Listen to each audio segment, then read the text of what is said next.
Chiang Kai-shek and his Kuomintang government are distracted by their obsession to defeat the growing power of a new threat that has been gaining in strength since 1921.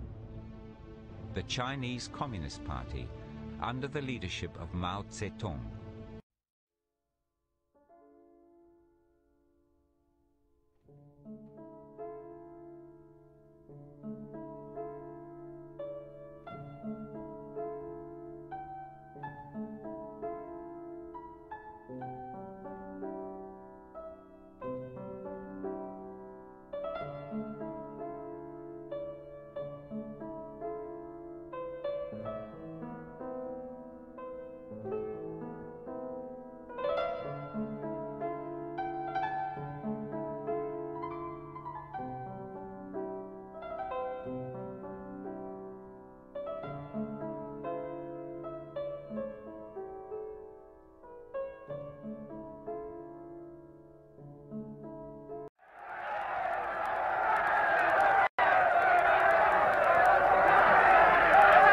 In 1912, the Kuomintang was formed, a people's party under Sun Yat-sen.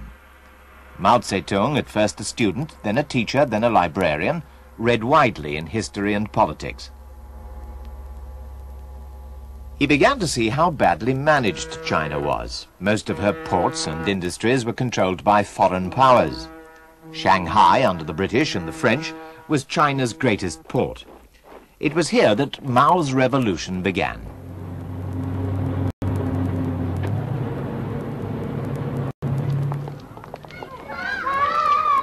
In 1921, oddly enough in a girls' school, the founders of the Chinese Communist Party met for the first time. Mao was among them. They agreed to join forces with the Kuomintang. Many parts of the country were dominated by local warlords.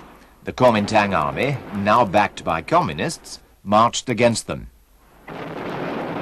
Mao later went to the province of Jiangxi to organize a peasant army.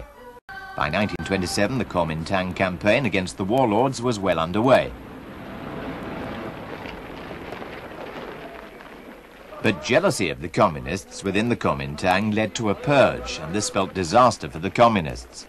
In a kind of night of the long knives in Shanghai, communist leaders were killed. Luckily, Mao was out of Shanghai. Some communists escaped to their few remaining strongholds, like Jiangxi. I introduce to the audience the President of the National Government. The new leader of the Kuomintang was Chiang Kai-shek. Long live free people's principle.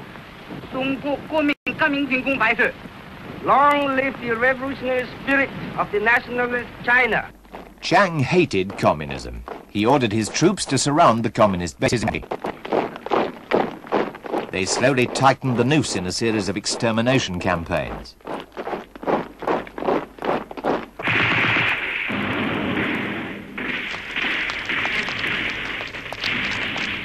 By 1934, Mao knew that his Red Army must either fight its way out or die.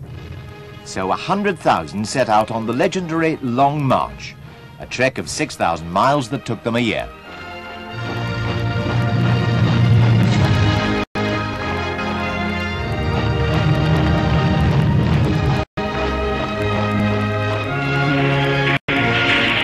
Kuomintang forces harassed the marchers. During the Long March, at a town called Sunyi, Mao was elected chairman of the Chinese Communist Party. Then, to avoid the Kuomintang, the communist armies split up. Mao led one army himself.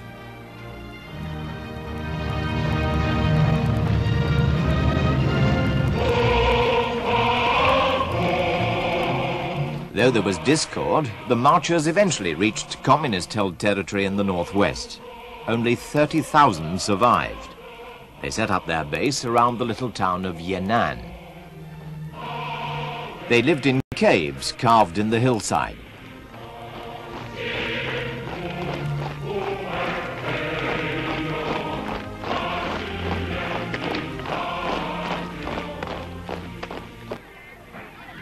A young American journalist, Edgar Snow, managed to reach Mao in Yan'an. When he began to talk to me about his plans for the future of China and the revolution, at first it sounded fantastic because he had only this tiny little area and small band with him, but the way in which he presented his program and his ideas was so logical and so convincing that he, in the end, had me believing that he was truly an exceptional person. Edgar Snow also filmed Mao's army.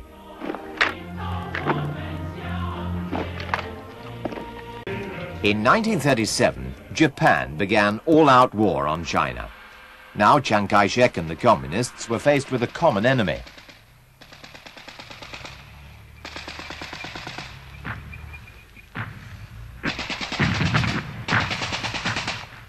The communists called for a united front of all Chinese to fight Japan.